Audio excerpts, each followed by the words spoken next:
Nous allons découvrir Maurice Ravel, compositeur français, qui va tout au long de sa vie nous offrir une œuvre musicale que beaucoup aiment résumer en un mot, le boléro de Ravel.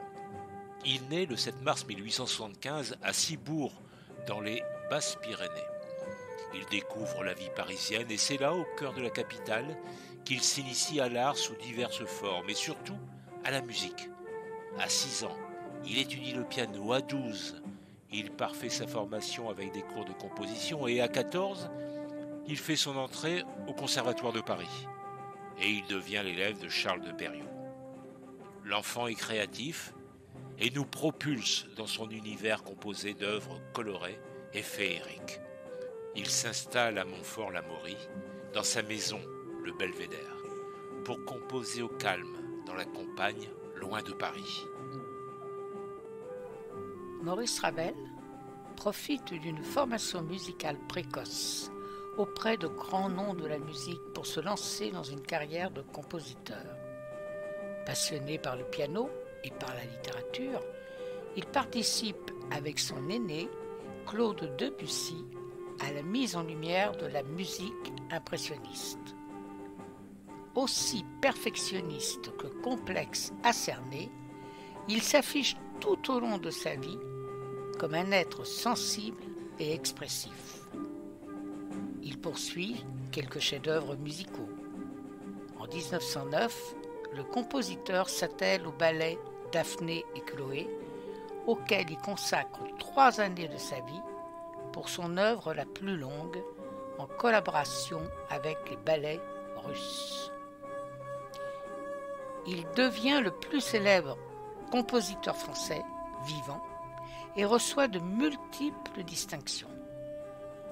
En janvier 1921, séduit par le calme et la beauté de Montfort-l'Amaury, Ravel achète une maison, le Belvédère, où il conçoit la majeure partie de ses dernières œuvres.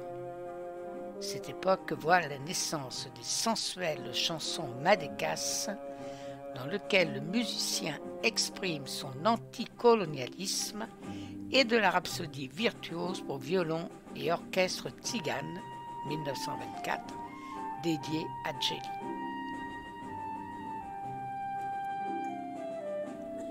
Le Belvédère s'imprègne vite de la personnalité de son occupant, qui le décore lui-même, et en fait, de son vivant, un véritable musée, collection de porcelaine asiatique, jouets mécaniques, horloges. À l'extérieur, il dépense une fortune pour créer un jardin japonais. Jusqu'à la fin de sa vie créatrice, Ravel mène à Montfort-l'Amaury une vie paisible, entrecoupée de séjours au Pays Basque et de tournées de concerts en France et à l'étranger. Le Belvédère devient rapidement le point de ralliement du cénacle ravelien. Parmi ses proches amis figurent l'écrivain Léon-Paul Fargue, des compositeurs et des interprètes, et ses 2 fidèles élèves, Roland Manuel et Manuel Rosenthal. Ravel fait de fréquents allers-retours entre Montfort-l'Amaury et Paris, dont il apprécie la vie nocturne et où il rencontre ses amis, va au concert ou au théâtre et fréquente les cabarets. Ravel ne se départit jamais d'une extrême discrétion quant à sa vie privée et véhicule au travers de ses portraits et photographies l'image d'un dandy. À la fin des années 1920, Ravel s'apprête à devenir, avec Stravinsky, le compositeur en vie le plus célèbre de son époque.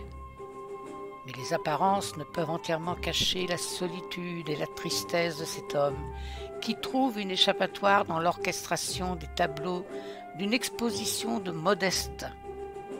Ravel connaît Colette dans les années 1900. C'est en 1925 qu'aboutit le projet commun des 2 artistes d'une fantaisie lyrique baptisée L'Enfant et les sortilèges. Il achève en 1927 sa sonate pour violon et piano et inaugure la salle Pleyel en dirigeant la valse. Pour lui, 1928, c'est l'année faste.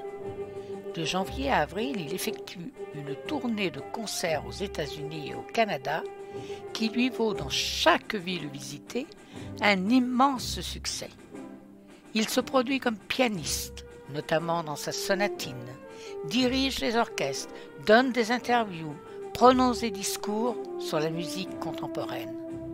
À New York, où le peintre Raymond Woog fit son portrait, il fréquente les clubs de jazz de Harlem et se fascine pour les improvisations du jeune George Gershwin, auteur 4 ans plus tôt d'une retentissante Rhapsody in Blue et dont il apprécie particulièrement la musique.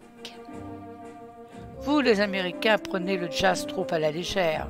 Vous semblez y voir une musique de peu de valeur, vulgaire, éphémère, alors qu'à mes yeux, c'est lui qui donnera naissance à la musique nationale des États-Unis.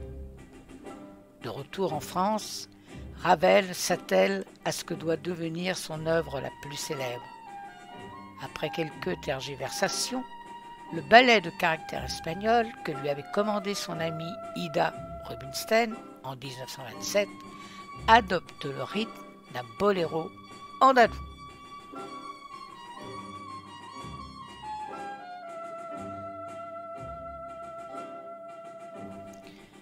Et il compose en 1928 le fameux boléro devant un parterre quelque peu stupéfait.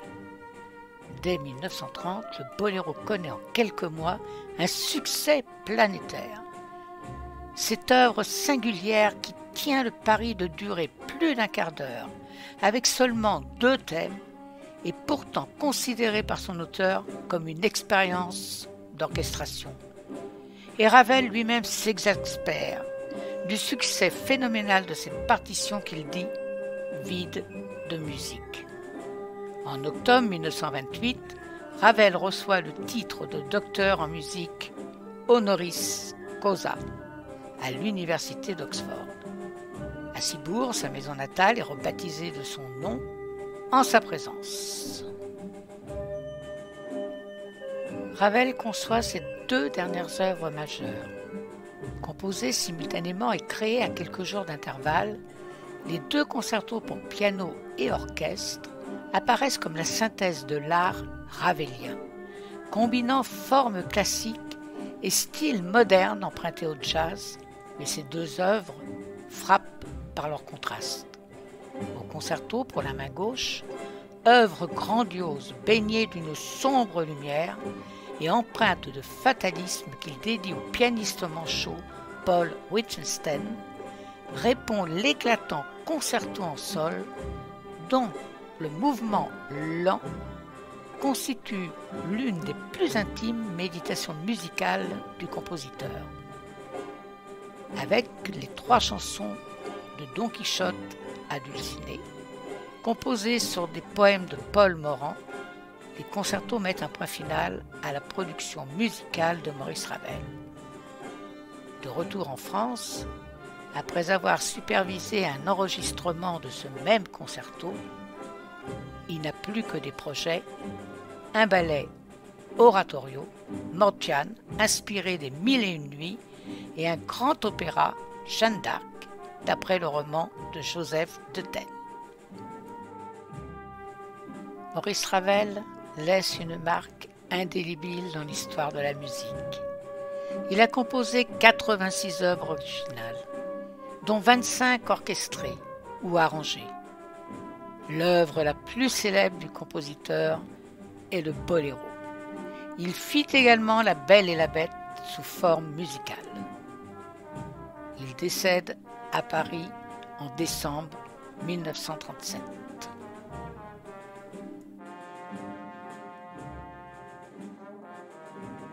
Comme toute personnalité française ayant marqué l'histoire, le compositeur inspire tout un tas d'hommages au fil des décennies. À Paris, l'avenue Maurice Ravel traverse le quartier du Bel-Air dans le 12e arrondissement. À Lyon, l'auditorium Maurice Ravel, inauguré en 1975, accueille entre autres l'Orchestre national de Lyon. à Levallois-Perret, c'est le conservatoire qui porte le nom du créateur du boléro, et là où il est enterré. Partout en France, de nombreux lycées, de nombreuses rues font également perdurer la mémoire de Maurice Ravel. Et le musée Maurice Ravel à Montfort-l'Amaury, dans les Yvelines, près de la forêt de Rambouillet, un endroit calme et une vue sur la campagne verdoyante et la forêt que ce compositeur appréciait tant. Montfort-l'Amaury, c'est 1000 ans d'histoire médiévale à travers ses monuments historiques.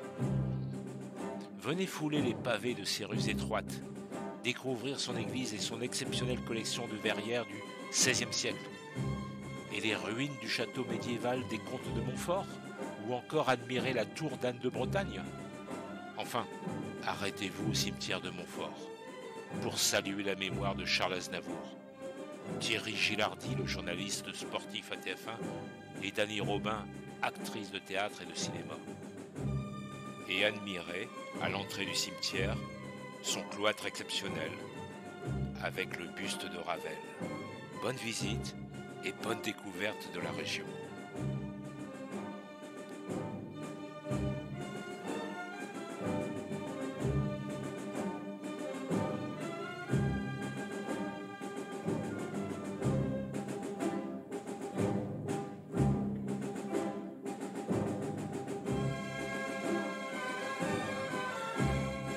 Nous vous remercions de votre écoute et n'oubliez pas de liker et de cliquer sur la petite cloche pour nous suivre vers de nouvelles aventures.